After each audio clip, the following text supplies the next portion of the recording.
Hello बच्चों, तो यहाँ क्वेश्चन दे रखा है। क्वेश्चन में क्या कह रखा है ना आपसे कि the energy radiated by a red giant star produces by, ठीक है। जो रेड जायंट स्टार जो होता है उसमें जो आपका एनर्जी जो रेडिएट होता है वो कौन से प्रोसेस के द्वारा बच्चों आपका प्रोड्यूस होता है, जो आपसे अकॉर्डिंग टू द क्वेश्चन बच्चों पूछा जा रहा है ना। तो सबसे पहले अगर अपन बात करें रिगार्डिंग द की कॉन्सेप्ट बच्चों जो हम लोग इस क्वेश्चन में अप्लाई करने जा रहे हैं, तो बच्चों हम लोगों ने न्यूक्लियर फिजिक्स में हम लोगों ने एक टॉपिक पढ़ रखा है अबाउट द न्यूक्लियर फ्यूजन, ठीक है। एक प्रोसेस हमारा होता है जिस प्रोसेस को क्या कहते हैं अपन, न्यूक्लियर फ्यूजन का प्रोसेस कहते हैं ना। तो इसी प्रोसेस में हम लोग इसी प्रोसेस के थ्रू अपन बच्चों इस क्वेश्चन को जस्ट यहाँ पे डिस्क्राइब कर रहे होंगे, ओके। तो सबसे पहले अगर मैं आपको बताऊं कि न्यूक्लियर फ्यूजन बच्चों प्रोसेस होता क्या है ना, न्यूक्लियर फ्यूजन होता क्या है, तो आप ऐसा कह सकते हैं कि ऐसा प्रोसेस है जिसमें क्या होता है कि दो या दो से अधिक लाइटर न्यूक्लियाई क्या होते हैं बच्चे, वो कंबाइन होते हैं और कंबाइन होकर क्या बनाते हैं आपके, वो हैवियर न्यूक्लियाई बनाते हैं। जस्ट अगर अपन यहाँ पे डेफिनेशन पहले अगर अपन बच्चों मेंशन कर ले तो आप कह सकते हो कि इट इज अ प्रोसेस जो हम लोगों ने ऑलरेडी स्टडी कर रखा है in nuclear physics. It is a process in which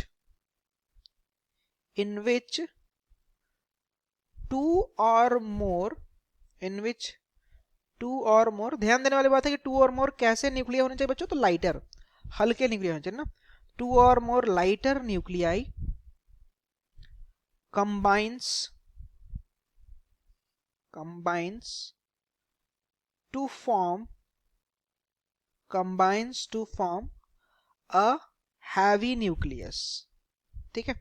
combine करके कैसा न्यूक्लियस बनाते हैं बच्चों, तो आपके हैवी न्यूक्लियस बनाते हैं। इनफैक्ट और हम लोगों ने इसमें क्या पढ़ रखा है कि जब ये प्रोसेस होता है बच्चों, न्यूक्लियर फ्यूजन का जब प्रोसेस होता है, तो इस प्रोसेस में और तो और क्या होता है, तो हाई अमाउंट ऑफ एनर्जी भी आपका रिलीज होता है, ठीक है। तो वी कैन ऑल्सो मेंशन यहाँ पे क्या कि along with reaction along with this reaction, इस रिएक्शन के along में और क्या होता है, तो along with this reaction high amount of, or we can say large amount of energy is released, ठीक है। जस्ट फॉर अगर मैं आपको एग्जांपल के तौर पे अगर मैं बताऊं बच्चों, तो सपोज करना कि मैं दो लाइटर न्यूक्लियाई पकड़ता हूं, दो लाइटर न्यूक्लियाई मैं किसका पकड़ता हूं, हाइड्रोजन का पकड़ता हूं, ठीक है। तो दो अगर मैं हाइड्रोजन का लाइटर न्यूक्लियाई पकड़ता हूं, ठीक है, तो ये आपस में फर्दर कंबाइन होकर क्या बनाते हैं बच्चों, तो आपके फर्दर आपके कंबाइन होकर के आपको बनाते हैं ड्यूटेरियम H12, ओके। साथ ही साथ अगर आप इसको बैलेंस करोगे तो बच्चों यहाँ पे एक पॉजिट्रॉन निकल रहा होता है, ठीक है, जिसको अपन E+1 और 0 से डिनोट कर रहे थे। ये आपका ये कैसा एलिमेंट है बच्चों, इसको बोलते हैं अपन positron. This one is what, तो आप इसको क्या होगी, आपके पॉजिट्रॉन है। और साथ में बच्चों होता क्या है कि हाई अमाउंट ऑफ एनर्जी आपका रिलीज हो रहा होता है, ठीक है। साथ में आपका हाई अमाउंट ऑफ एनर्जी बच्चों आपका रिलीज हो रहा होता है। Got it. अब अपन इसको डिस्कस क्यों कर रहे हैं एक्चुअली बच्चों, क्योंकि हम लोगों ने क्या पढ़ रखा है कि जो आपके क्वेश्चन में एक्चुअली दे रखा है कि रेड जायंट स्टार है ना।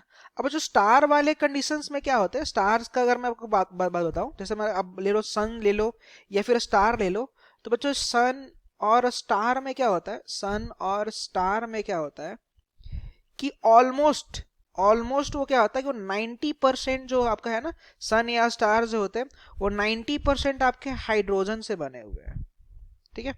किससे बने हुए आपके, वो हाइड्रोजन से बने हुए हैं।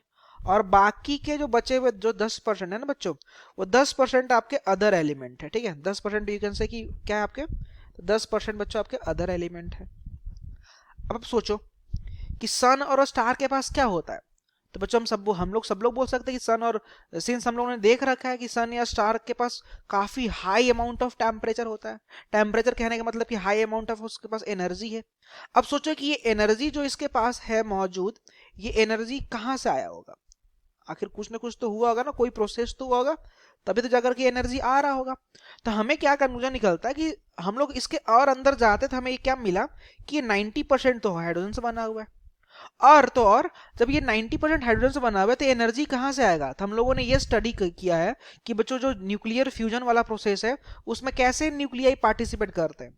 तो आपके वो लाइटर न्यूक्लियाई पार्टिसिपेट करते हैं, जिसमें हम लोगों ने यहाँ पे एग्जांपल के तौर पे हाइड्रोजन को लिया भी। तो बच्चों ओवरऑल हमने यहाँ से ये कंक्लूजन निकाला कि ये जो एनर्जी जो यहाँ पे ऑब्टेंड हो रही है ना, एनर्जी ऑब्टेंड कैसे होगी, तो ये एनर्जी आपका ऑब्टेंड हो रही है जब आपका फ्यूजन हो रहा होगा। किसका फ्यूजन हो रहा होगा, तो फ्यूजन हो रहा होगा, फ्यूजन ऑफ हाइड्रोजन। क्योंकि हम लोगों ने ये पढ़ रखा है कि न्यूक्लियर फ्यूजन वाले प्रोसेस में जब फ्यूजन होता है तो साथ ही साथ high amount of energy release होता है। तो ये एनर्जी प्रोवाइड कौन करा रहा होगा, तो फ्यूजन ऑफ हाइड्रोजन के थ्रू हो रहा होगा। तो इस कंप्लीट प्रोसेस को कैसा प्रोसेस कहते हैं, कौन सा प्रोसेस कहते हैं, तो इस प्रोसेस को कहते हैं अपन फ्यूजन प्रोसेस कह सकते हैं, और यू कैन ऑल्सो से कि न्यूक्लियर फ्यूजन भी कह सकते हैं। ठीक है, तो ओवरऑल अगर अपन कंक्लूड करें बच्चों, तो जो हमारा जो करेक्ट है ना कि फ्यूजन तो एक्चुअली हैवी न्यूक्लियस में होता है, तो सेकंड जो हमारा ना जो फ्यूजन प्रोसेस है, this one is the correct answer. Okay, thank you.